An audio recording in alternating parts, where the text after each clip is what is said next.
Okay, first off. So I'm sure everybody's seen the posters outside. Was it something I said? No.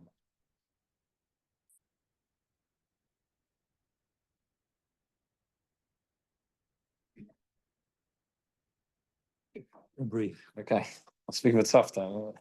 You've all seen the posters outside about magic. Well, we have coming up in just over a month a very, very interesting talk that's going to be here by a magician talking and mentalism and the intersection between that and halakha and ethics and all.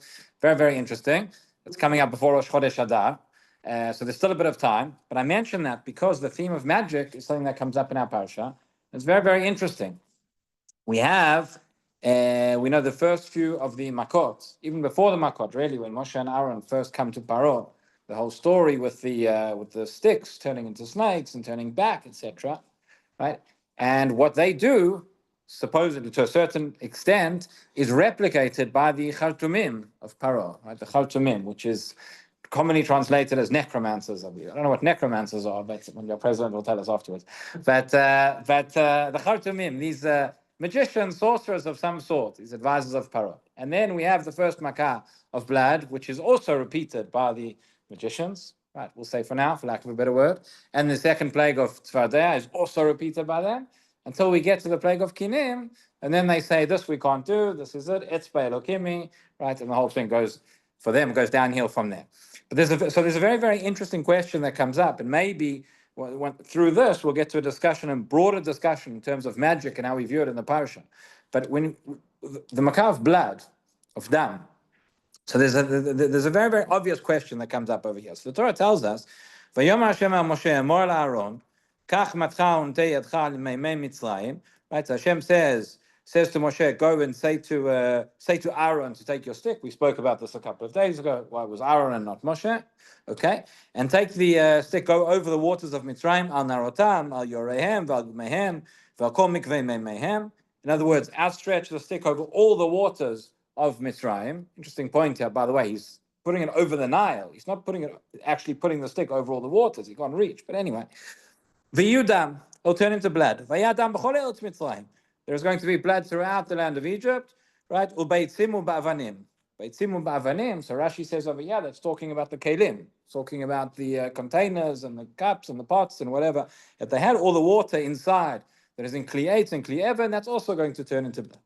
V'yasu chen Moshe v'Aaron kasher tziva Hashem. They did as they'd been commanded. V'yalem b'mateh v'yachet hamayim asher bay'or le'nei paro le'nei avadav v'yafu kol hamayim asher bay'or ledam. Right, so he strikes the water, all the water in front of everybody's eyes turns into blood. Now we've just said, which water are we talking about? All the water that's in Mitzrayim. Okay. V'adaga asher bay'or meta, all the fish died. The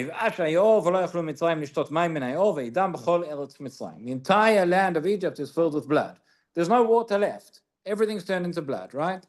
So then it says, the Chaltumim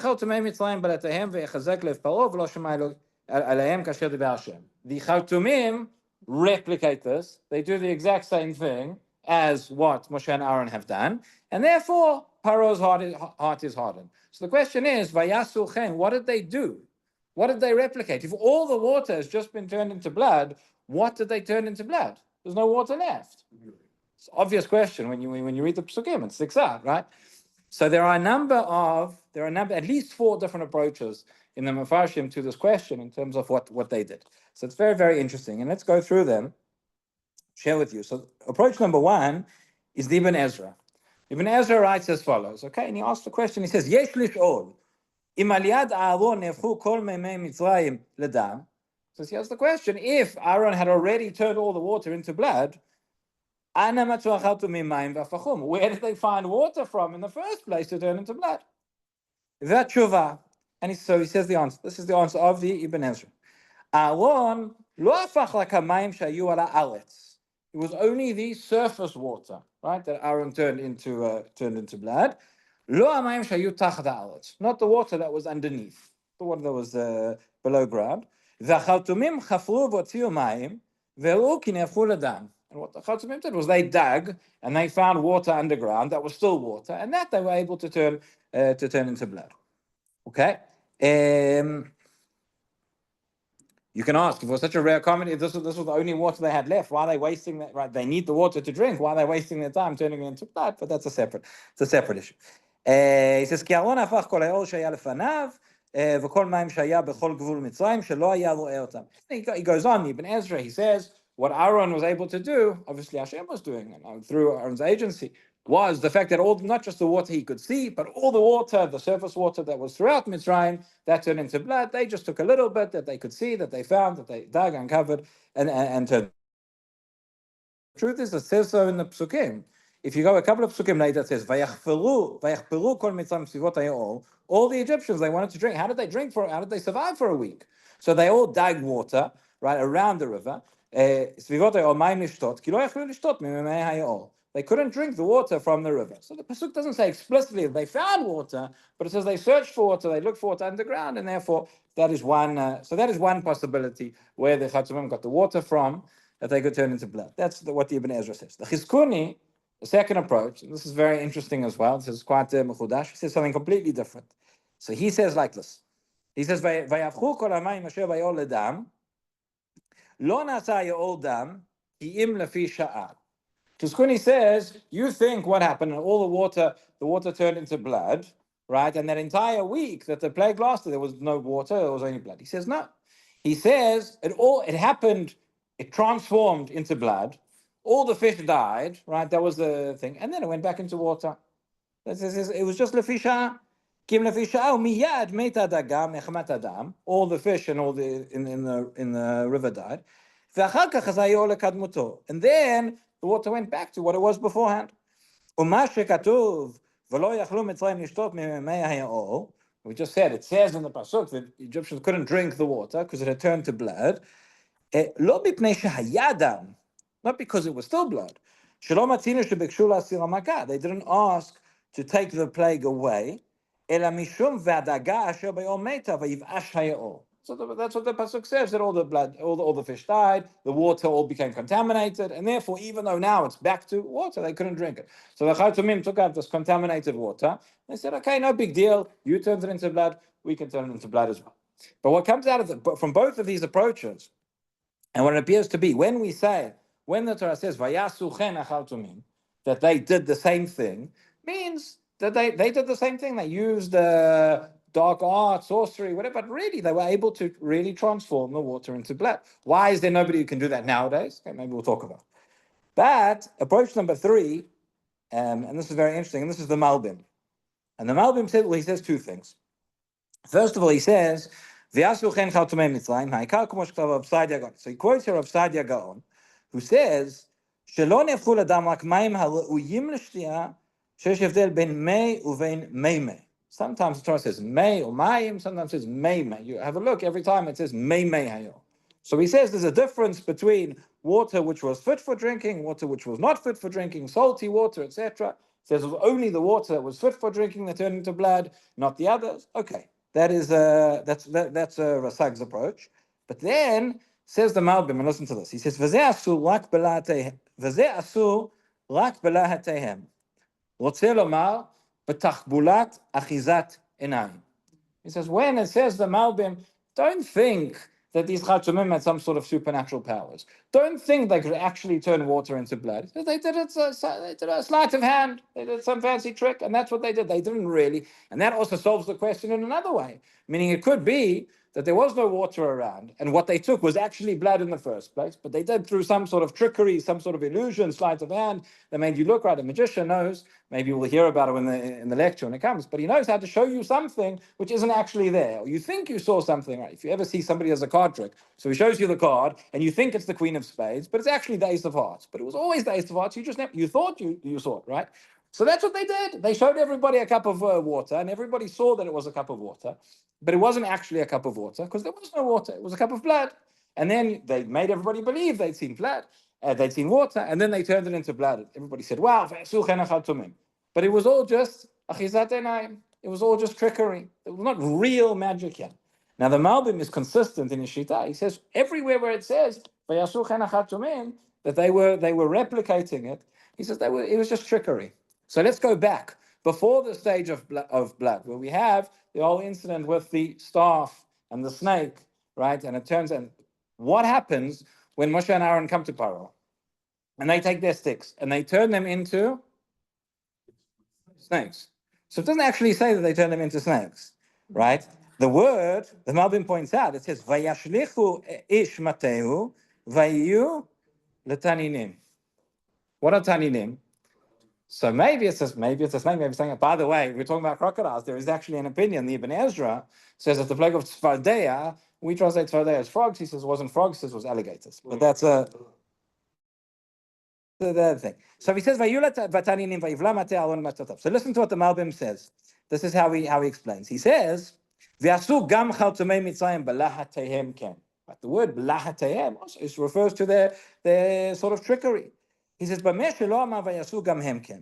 וההבדל בין מעשה אהרון ומעשיהם, שהם לא עשו תנינים בפועל, רק עשו בלהטיהם. Meaning their sticks didn't actually change into anything because they couldn't do real magic, says the Malbim. They just changed into, they just used trickery. שהם לא עשו תנינים בפועל זהו. רוצה לומר, בתחבולת אחיזת עיניים. This is all trickery, this is all deception, this is all sleight of hand. שעושה במהירות, you do something very quickly and it makes the person think they saw something which they didn't see. Says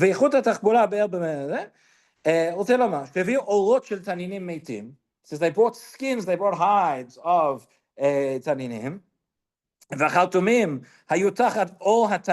They were hiding themselves under these skins.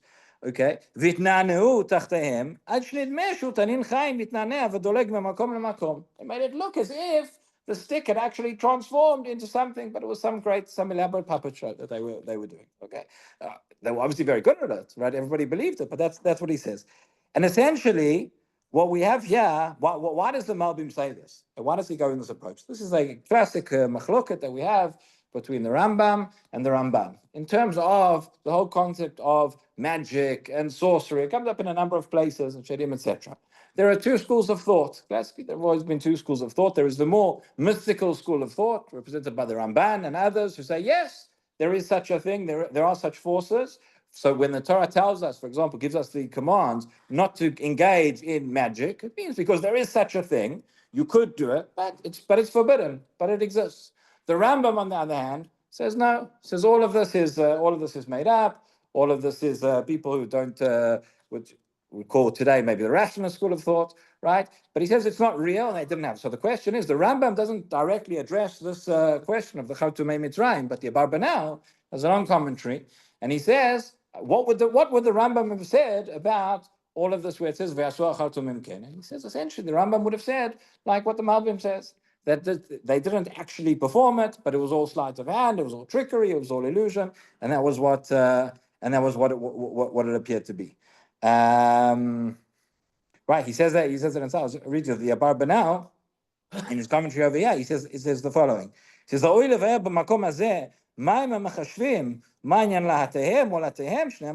these things where it says these tricks and there's magic in the psukim. What does it mean?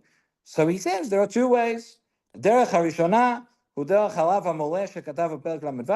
first way is what the Rambam says, and he writes it in Moreh Nevuchim, and he writes in Mishneh Torah, and in his Perush Mishnah, etc. He says, "Kishuf Maaseh Shedim hu kolo davar batel, ki hu mif'al dimyon ha'adam." This is all imagination. This is not real. Ein shedim metziut chutz lenefesh v'sichlam הם דברים דמיוניים.